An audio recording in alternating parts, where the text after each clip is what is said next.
결국에 고위공직자들은 직보다는, 그러니까 본인의 직을 걸기보다는 집을 택한 거 아니냐라는 비판이 이어지고 있습니다. 앞서 11호 부동산 정책을 비판하는 노래를 만들었던 주진우 의원이요, 이번에도 노래를 만들었습니다. 들어보시죠.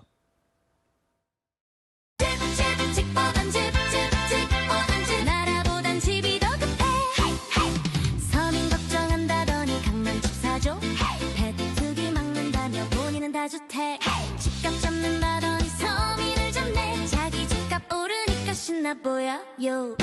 보유세 올려 서민 집 뺏어도 내 집은 자녀에게 더 사면 되죠. 인생을 외치지만 특권은 다 챙기죠.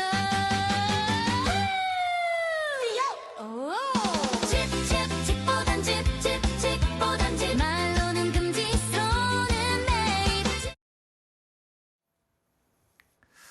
자, 이 웃지 못할 이런 이 풍자 노래까지 나오고 있습니다. 내로남불 부동산에 분노하는 민심이 지금 무시할 수 없을 정도로 들끓고 있다. 뭐 이런 얘기도 들리는데요. 정치인과 고위공직자들이 보유한 부동산을 클릭 한 번을 하면 인터넷 지도에서 다 볼 수 있는 사이트까지 등장했습니다. 고위공직자는 재산 공개를 하지 않습니까? 네. 이건 다 일반인들이 공개되는 정보고요. 그러니까 누군가가 이걸 다 모아갖고 지도로 저렇게 만든 겁니다. 인터넷 사이트에. 그래서 지역, 이름, 금액을 넣으면 고위공직자들 아파트가 어디 있는지 저렇게 지도에 다 찍히는 겁니다. 그런데 이런 우스갯소리도 나와요. 자, 저 지도가 마치 대학교 때 시험 보는 오픈북 테스트 같은 거다. 정답이 다 나와 있다는 거예요. 왜냐하면 저 공직자들이 갖고 있지 않은 아파트는 절대 사면 안 된다는 거예요.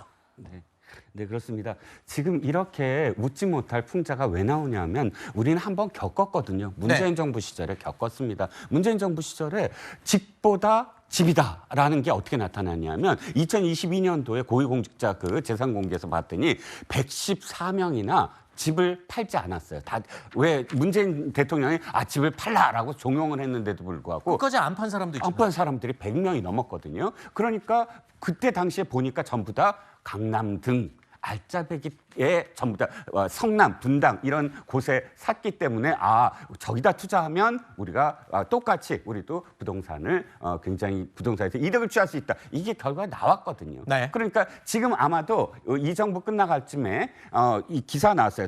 대통령실의 고위공직자 10명, 김현지 부속실장을 포함해서 토지 허가 구역 그 주택 보유를 하고 다 주택자다 다 이렇게 돼 있는데 이 10명 중에 몇 명이나 집을 팔 것인가? 제가 보기에는 문재인 정부랑 똑같은 어떤 길을 걷고 있는 게 아니냐라는 생각입니다.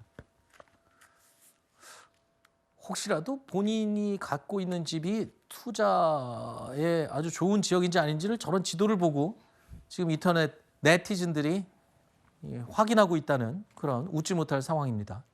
자, 정부의 11호 부동산 대책 발표 이후에 여야는 연일 지금 부동산 공방을 벌이고 있죠. 오늘도 여야는 서로 비판을 하고 있습니다. 정말 진흙탕 싸움이 아닐까 싶은데요. 여야가 서로 네가 더 집 많이 갖고 있지, 아니다 네가 더 집 많이 갖고 있지, 다주택 여부를 두고 서로를 위선이라면서 공격하고 있습니다. 헌법에 다주택 금지 조항을 넣고 싶다라고 이찬진 금감위원장은 얘기를 했었습니다. 그런데 그는 서초구에 수십억짜리 아파트 두 채에 상가 두 채까지 보유한 슈퍼 다주택자였습니다. 위선의 대가라고 할 수 있겠습니다. 종류별로 집을 여러 채나 컬렉션하고도 마치 푼돈인 것처럼 허위 광고하는 장동혁 대표는 시세 조작 기획부동산 대표 이사입니까? 국민의힘 특위위원 중 여러 명의 의원들은 경쟁하듯이 두 채에서 네 채의 집을 가지고 있다고 합니다. 강남 펜트하우스에 살면서 서민의 주거지를 걱정하는 꼴입니다. 정말 국민을 위한다면 냄새나는 위선의 입을 닥치십시오.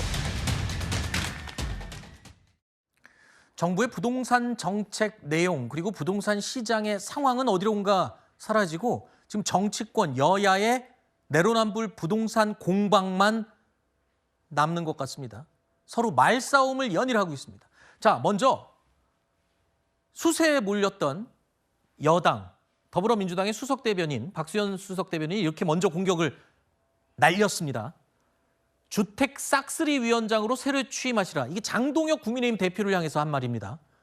확인해 보니까 장동혁 국민의힘 대표가 주택이 지금 살고 있는 집 포함 6채를 보유하고 있다는 겁니다. 누가 들어도 이거는 좀 이상한데? 라고 할 만하죠. 그런 장동혁 대표가 어떻게 또 지금 차관을 비판하고 복귀왕 의원을 비판하겠냐? 그런데요, 장동혁 국민의힘 대표가 또 해명을 합니다. 내가 가진 6채 맞다. 그런데 이거 다 합쳐도 8억 5천만 원밖에 안 된다. 이 전체 6채하고 이재명 대통령의 분당 아파트 한 채하고 바꾸자라고 반박한 겁니다. 자, 이때쯤 되니까 대통령실도 이제 이 말싸움에 참전을 했습니다. 실거주용이면 머리 따로 발 따로 노는 거 아니냐? 이렇게까지 얘기한 겁니다. 자, 그러자 또 이준석 대표가 같이 끼어들었습니다. 아니, 바이마우나 벤틀리 같은 초고가의 차를 한 대 타고 다니는 사람이, 옆집 사람이 오토바이, 자전거, 전동 자전거, 티코 뭐 이런 소형차들이 있으니까 이거 자동차가 넉 대 아니야? 5대 아니야? 이렇게 비판하는 셈이다라고 얘기를 한 겁니다. 어떻게 보면은 지금 굉장히 치열하게 말싸움을 나누는 것 같고요. 어떻게 보면은 상당히 유치합니다. 그러니까요. 집을 바꾸자라고 하는데요. 장동혁 대표께서도 저는 정확하게 국민들께 설명할 의무가 있다고 생각합니다. 네. 민주당을 공격하면서 본인이 직접 부동산 특위위원장 맡은 거 아닙니까? 집을 근데 알고 봤더니 6채가 어떻게 다 실거주를 할 수 있습니까? 다만 대통령실에서는 이건 당의 문제이기 때문에 대통령실에서 공세를 취하거나 이런 거에 대한 거리두기를 있지만 민주당은 그럴 수 없는 부분이 있는 거 아니겠습니까? 그리고 다 합쳐서 8억 5천만 원이라고 하는데 거기에는 구로구 아파트가 포함되어 있습니다. 실거주하기 위해서 구로구와 또 여의도에 오피스텔까지 갖고 있다고 하는데 거리가 근접한데 어디서 그러면 정말 민주당에서 논평 나왔듯이 양말 고르듯이 집을 선택해가지고 이 실거주를 한다란 말입니까? 그리고 구로구 아파트 같은 경우에는 실거래가가 7억 원으로 집계된다는 민주당의 발표도 있었습니다. 그러면 국민들이 우려하시는 건 민주당 국민의힘을 갈라서가 아니라 다주택을 갖고 있으면 요지의 부동산을 갖고 있으면 정책 위반을 하는 데 있어서 서민들의 어떤 상황을 제대로 반영하시지 못하느냐라는 우려가 있는 겁니다. 거기에 대해서 국민의힘만 열애라는 그 인식 잘못됐다고 생각합니다. 네, 일단은 민주당 측에서는 장동혁 대표의 실거주용 집을 포함한 거다. 그리고 나머지 집들에 대한 해명에 대해서도 이거는 납득할 수가 없다라고 이야기를 하고 있습니다. 자, 그러면서 여야 국회의원 전원에 대해서 부동산, 주택 보유 상황을 전수조사하자 이렇게 제안을 했습니다. 자, 야권에서는 무슨 소리냐, 지금 정치적인 쇼를 하는 거냐, 이재명 대통령부터 공개하자라고 맞받아쳤습니다. 양쪽 다 납득이 안 갑니다. 전수조사하자고 그랬을 때 또 자신이 있으면 하면 되는 건데 또 이재명 대통령부터 하자 또 이러고 있고요. 그리고 또 장동혁 대표가 6채를 보유했으니 지금 부동산 내로남불 논란에 대해서 비판하지 말라는 건가요? 뭐 어떻게 되는 건가요? 그런데 문제의 핵심을 피해가고 있다라고 생각을 합니다. 문제의 핵심은 뭐냐면 이거지요.